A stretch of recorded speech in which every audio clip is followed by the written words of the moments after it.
ykkur á hérna. Og núna allir komin í verkfall.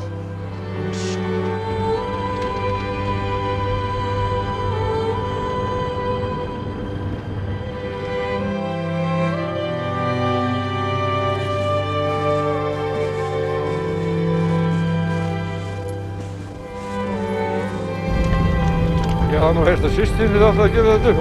Jú, hún átti að gera það, en það kostar ekki neitt að láta sér dreyma. Hér er ég live á Facebook. Hér sjáum við mann sem búið að vera með dónaskap.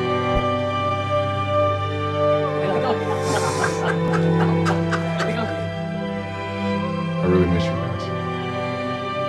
When can you visit?